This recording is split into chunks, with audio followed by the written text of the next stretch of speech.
اور کل میری ایک بہن کا کامنٹ تھا کہ سورہ مزمل پڑھتے ہوئے اگر آنکھوں سے آنسو آ جائیں تو کیا ہوتا ہے. تو یہ ایک خود بھی سمجھ جانے والی بات ہے کہ جب ہم اللہ تعالیٰ سے کچھ مانگ رہے ہوتے ہیں اور ہماری کیفیت کچھ اس طرح کی ہو جاتی ہے کہ ہماری آنکھوں سے اپنے آپ آنسو گرنے لگتے ہیں، تو وہ ایسا لمحہ ہوتا ہے کہ یقیناً اس لمحے مانگی گئی دعا کبھی رد نہیں ہوتی. جب ہمارا دل اللہ سے جڑتا ہے تو اپنے آپ ہماری آنکھوں سے آنسو جاری ہونا شروع ہو جاتے ہیں، اور اگر ہم اس ٹائم کوئی ذکر کر رہے ہوں گے تو یقیناً اللہ تعالیٰ اس کو قبول فرما لے گا، اور اسی نے ہمیں وہ آنسو بھی عطا کیے ہیں جس کا ذکر ہم کر رہے ہوتے ہیں. ٹھیک ہے، تو اس لیے یہ اگر تو آنسو دل سے آپ کے نکل رہے ہیں اور آپ کا اللہ کی طرف پورا دھیان ہے تو پھر اس لمحے مانگی گئی دعا کبھی رد نہیں ہوتی. ضرور اللہ سے مانگا کریں، اپنے لیے جو ہے آخرت جو ہے اس میں کامیابی مانگا کریں، اپنی دنیا میں کامیابی مانگا کریں، اپنے لیے بخشش مانگا کریں اور اللہ کو راضی کرنے کی کوشش کیا کریں ایسے لمحات میں، اور پھر اپنے رب سے وہ دعا مانگیں جو آپ مانگنا چاہتے ہیں. یہ تو بہت خوش نصیبوں کو ملتا ہے یہ لمحہ کہ آپ اللہ سے مانگتے مانگتے اگر رونا شروع کر دیں تو یقیناً فائدہ ہوتا ہے. تو آج کا وظیفہ جو ہے وہ محبت کے حوالے سے ہے اور مطلوب کو طالب بنانے کا عمل، یعنی کہ آپ کا جو مطلوب ہے وہ خود آپ کا طالب ہو جائے گا، یعنی آپ کو مانگنا شروع ہو جائے گا. تو اس عمل کے لیے خاص جو وقت ہے وہ کوئی مینشن نہیں کیا گیا کہ کس ٹائم آپ نے اس عمل کو کرنا ہے، بس صرف یہ بتایا گیا کہ اس عمل کو کرنا ہے تو خاموشی کے ٹائم کرنا ہے اور اس کو بغیر کسی سے بات کیے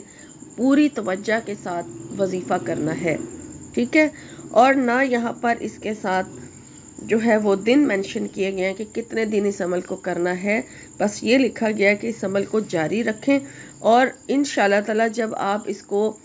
3 دن 4 دن 5 دن 7 دن کرنا شروع کریں گے، پہلے دن ہی ہو سکتا ہے آپ کو اس کا رزلٹ نظر آ جائے. بعض لوگوں پہ جلدی اثر ہو جاتا ہے، بعض لوگوں کا تھوڑا ٹائم لگتا ہے، یہ اللہ کی طرف سے ہی ہوتا ہے. بہرحال آپ نے اس عمل کو شروع کرنا ہے اللہ کا نام لے کر، پورے یقین کے ساتھ صدقہ خیرات کر دیں پہلے اور پھر اس کے بعد اس عمل کو کریں. ٹائم اپنی مرضی کا آپ نے جو رکھنا ہے پہلے دن رکھیں گے، باقی دن بھی پھر اسی ٹائم پر آپ نے اس وظیفے کو کرنا ہے. جو آپ کو لگتا ہے کہ بہتر ہے آپ اس ٹائم پر یہ عمل کر سکتے ہیں تو آپ کر لیجئے. میرے حساب سے میرا رات کا جو وقت ہے، تہجد کا جو وقت ہے، عشاء کی نماز کے بعد لیٹ نائٹ کا جو وقت ہے، فجر کی اذان سے پہلے پہلے اگر آپ اس عمل کو کر لیں وہ ٹائم بہت سوٹیبل ہے، باقی آپ کی مرضی ہے. اب باوضو ہو جائیں، طہارت کا خاص خیال رکھنا ہے. باوضو ہو جائیں اور باوضو ہونے کے بعد آپ نے سب سے پہلے استغفار پڑھنا ہے. ٹھیک ہے، استغفار آپ چاہے تو کاؤنٹ کر کے پڑھ لیں چاہے بغیر کاؤنٹ کر کے پڑھ لیں، لیکن کم سے کم 100 بار اور زیادہ سے زیادہ 400 بار پڑھ لیں، 500 بار پڑھ لیں، 1000 بار پڑھ لیں گے، آپ کی مرضی ہے. اس کے بعد پھر استغفار کا جو بھی آپ پڑھنا چاہتے ہیں، استغفار کا کوئی بھی کلمہ جو آپ کو ایزی ہے وہ پڑھ لیں. اس کے بعد پھر آپ نے درود شریف پڑھنا ہے اور درود شریف آپ نے درود ابراہیمی پڑھنا ہے اور اس کی تعداد جو ہے وہ 21 مرتبہ ہے. 21 ٹائم آپ نے درود ابراہیمی پڑھنا ہے اور اس کے بعد پھر آپ نے بسم اللہ الرحمن الرحیم کے ساتھ سورہ اخلاص کو پڑھنا ہے. ٹھیک ہے، سورہ اخلاص جو ہے اس کی جو تعداد ہے وہ آپ نے 360 مرتبہ یعنی 360 مرتبہ آپ نے سورہ اخلاص کو پڑھنا ہے. اگر تو آپ ہر بار بسم اللہ الرحمن الرحیم ساتھ پڑھیں گے تو یہ بہت زیادہ پاورفل ہو جائے گا. اگر آپ ایک بار شروع میں پڑھنا چاہتے ہیں بسم اللہ اور 360 بار اس کے ساتھ آپ سورہ اخلاص پڑھنا چاہتے ہیں تو اس طرح بھی پڑھ سکتے ہیں. 360 بار جب آپ کی سورہ اخلاص کمپلیٹ ہو جائے اس کے بعد پھر آپ نے، اگر تو آپ اسے تہجد کے ٹائم اس عمل کو کر رہے ہیں تو پھر آپ سجدے میں چلے جائیں اور سجدے میں جا کے 10 مرتبہ استغفار پڑھیں اور پھر اپنے مقصد کی دعا کریں اور خوب رو کے اپنے محبوب کا نام لے کے اس کا شکل جو اس کی اپنے ذہن میں لا کے اس کے اوپر دم بھی کر دیں غائبانہ، اور اس کے ساتھ ساتھ اس کا یعنی شکل یاد کر کے اس کا نام لے کے اپنے رب سے دعا کیجئے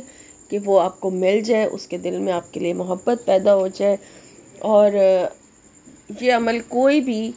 اپنے محبوب کے لیے کر سکتا ہے، میاں بیوی کے لیے، بیوی میاں کے لیے بھی کر سکتے ہیں، بلکہ یہ زیادہ پاورفل ہوگا اگر میاں بیوی ایک دوسرے کے لیے کریں گے، کیونکہ وہ محبت تو 100% خالص اور جائز ہے. باقی اگر کوئی نکاح کی نیت سے کرنا چاہتا ہے تو وہ ضرور کرے. یہ عمل محبت کے لیے بہت ہی سالڈ عمل ہے، بہت ہی پاورفل ہے. اس کے ساتھ گارنٹی دی گئی ہے کہ یہ عمل کر کے دیکھ لیں، انشاءاللہ تعالی آپ کو پہلے دن ہی نہیں تو دوسرے اور تیسرے دن میں لازمی کامیابی ملے گی. باقی اس عمل کو جاری رکھنے کا کہا گیا ہے کہ عاملین تو اس عمل سے بہت فائدہ اٹھا چکے ہیں، اور انہوں نے اس کا عامل تو بنتا ہی تب ہے جب وہ اس کو چلا دیتا ہے، یعنی 40 دن کا عمل کرتا ہے، پھر 40 دن کا کرتا ہے، پھر 40 کہیں جا کر پھر ان کو کسی ایک چیز کے اوپر خاص جو ہے وہ اس کا عامل بنتا ہے. تو عاملین نے اس کے ساتھ بہت زیادہ فوائد حاصل کیے ہیں، اور بہت سارے لوگوں کے لیے یہ عمل کیا بھی ہے اور ان کو دیا بھی ہے، اور جس کو بھی دیا انہوں نے کامیابی دیکھی ہے ان کے اس عمل سے. تو آپ بھی کر کے دیکھیں، انشاءاللہ تعالی آپ کو بھی کامیابی ملے گی. تو یہ تھا آج کا وظیفہ، اور اس کو جاری رکھنا ہے، اس کو چھوڑنا نہیں ہے. بس ٹائم کا خاص خیال رکھیں کہ پہلے دن جس ٹائم پر کیا ہے اسی ٹائم پر پھر اس کو آپ نے روزانہ کرنا ہے، اور کم سے کم اس کو آپ 11 دن ضرور کریں. اگر 11 دن کے اندر کامیابی آپ کو مل گئی تو آپ آگے پھر بے شک اسے چھوڑ دیں، اور اگر 11 دن میں بھی اگر آپ کو لگتا ہے کہ ابھی کمی ہے تو آپ اسے مزید بڑھا کے 21 دن کر لیں. لیکن کرنا پاکی میں ہے، اور ناپاکی کے دنوں میں اس عمل کو نہیں کرنا. اور اگر 11 دن کا کر رہے ہیں تو پھر آپ بغیر ناغے کے کریں گی خواتین جو ہے خاص طور پہ. اور باقی 21 دن اگر کسی کے نہیں بھی پورے ہوتے، اگر 21 دن کا کرنا پڑے آپ کو، اول تو مجھے امید ہے کہ آپ کو نہیں کرنا پڑے گا، 3 دن میں ہی آپ کو اس میں کامیابی نظر آ جائے گی. لیکن اگر آپ کرتے ہیں تو پھر آپ اس کو ناغے کے دن اگر بیچ میں آ جاتے ہیں 21 دن کا یا 40 دن کا عمل کرنے کے دوران، تو پھر آپ اس کو ناغے کے دن نکال کے بعد میں پورے کرنے، ٹھیک ہے. لیکن جو 11 دن کا عمل ہے وہ بغیر ناغے کے کیا جائے. یہ بہت سالڈ عمل ہے، ضرور کیجئے، انشاءاللہ تعالی آپ کو اس سے فائدہ حاصل ہوگا. میں ایک نئے ویڈیو میں ایک نئے وظیفے میں آپ کی خدمت میں حاضر ہوں گی. اپنا ڈھیروں خیال رکھیے. فی امان اللہ.